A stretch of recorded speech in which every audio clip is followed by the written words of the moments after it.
무거운 세월의 짐을 지고 살아온 그대에게 오늘 나는 잠시 멈추어 서서 마음의 쉼을 전하고자 하노라.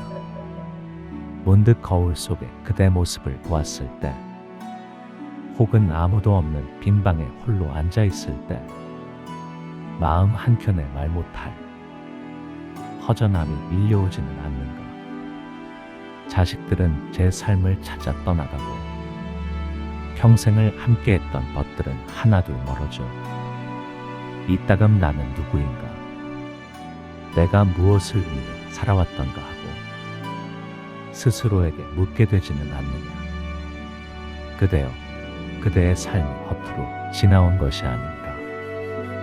자식을 위해, 가족을 위해 온 마음 다해 살아온 그 헌신적인 삶은 세상의 그 어떤 꽃보다 아름다운 것이었음을 먼저 기억해 주었으면 하노라.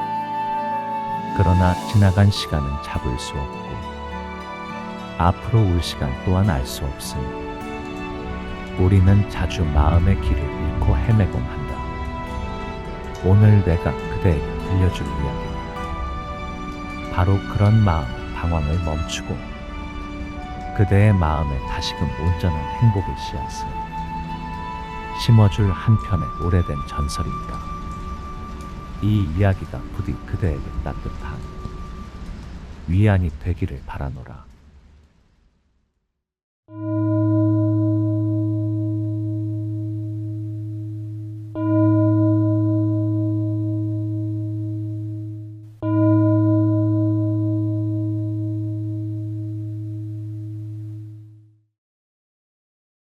아주 먼 옛날 영축산 아래 자리 잡은 통도사에는 수많은 암자들이 있었느니라.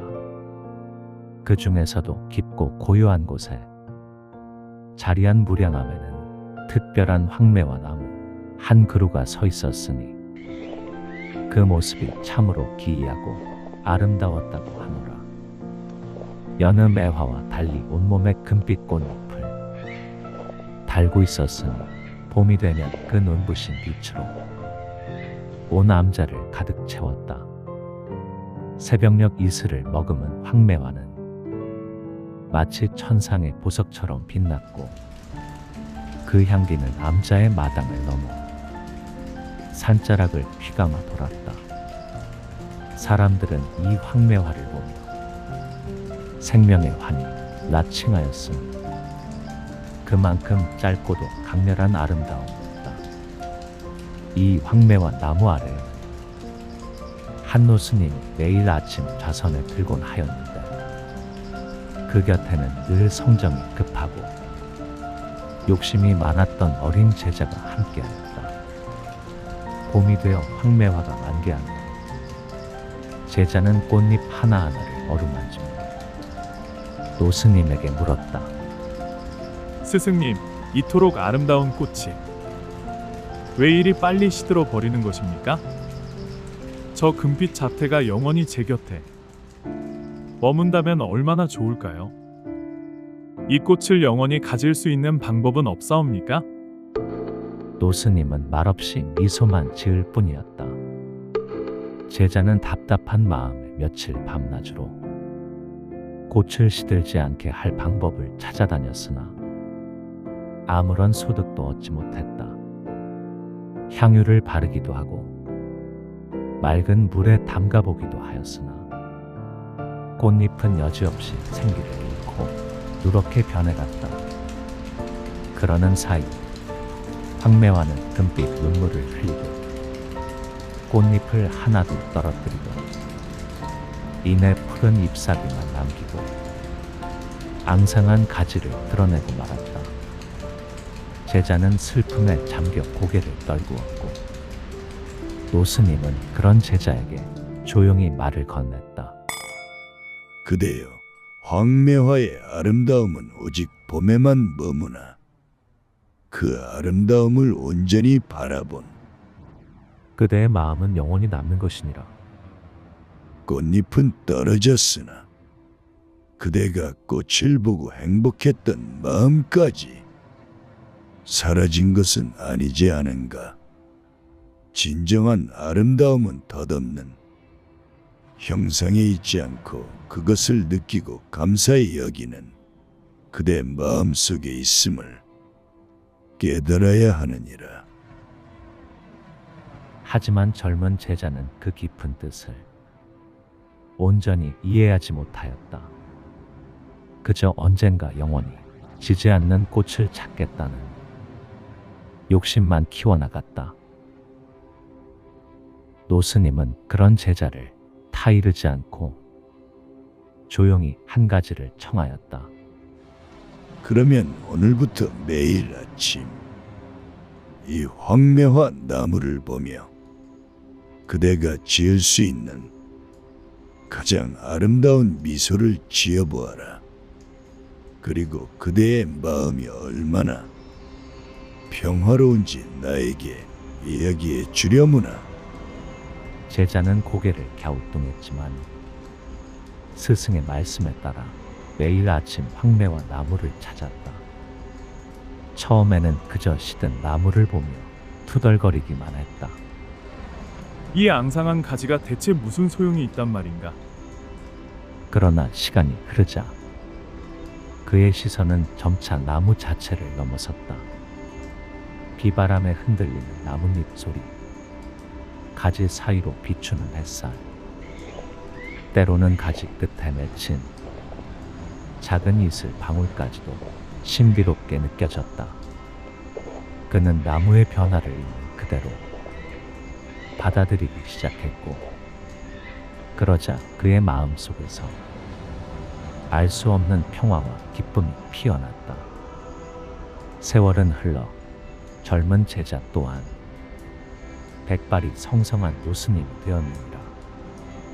어느덧 무량함의 황매와 나무는 그 자리에 있었지만 옛날처럼 눈부신 금빛 꽃잎을 피우지는 못하였다.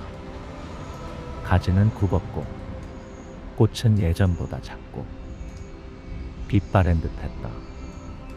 그러나 그 노스님은 나무를 보며 매일매일 더 깊은 미소를 지었다.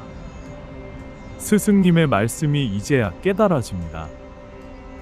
이 꽃은 비록 시들었으나 매일 아침 이 꽃을 보며 마음속에 피워냈던 기쁨과 평화의 씨앗은 결코 시들지 않았사옵니다. 그 마음이야말로 평생 찾아 헤매던 영원한 아름다움이었나이다. 덧없는 것에서 피어나는 영원한 행복이란 이런 것일까?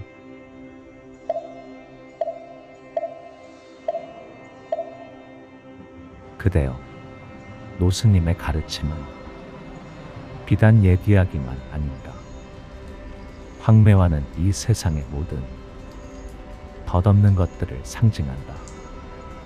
젊음, 건강, 그리고 가족들과 함께했던 행복했던 순간들. 이 모든 것은 잠시 피었다 지는 황매와 꽃잎과 같아.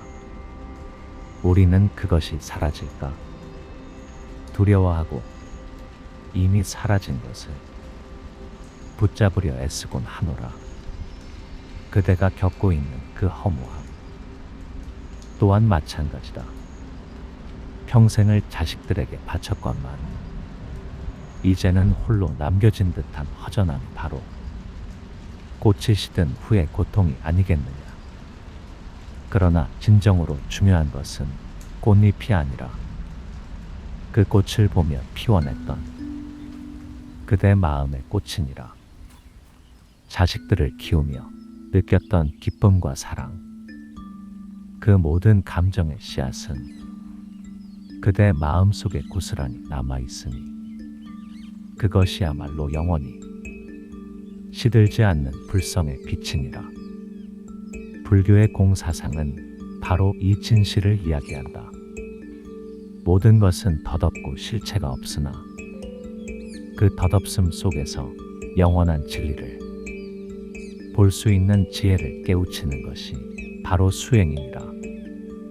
노스님은 제자에게 매일 황매와 나무를 보며 미소 짓게 하였는데, 이는 바로 무주상보시의 가르침을 깨닫게 하기 위함이었다.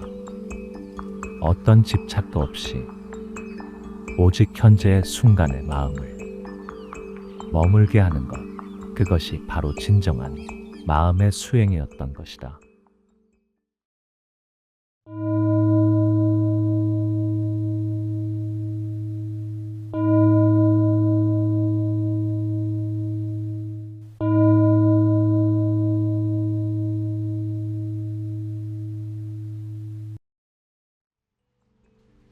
그러니 그대여, 이제부터 그대 삶의 황매화를 찾아보아라.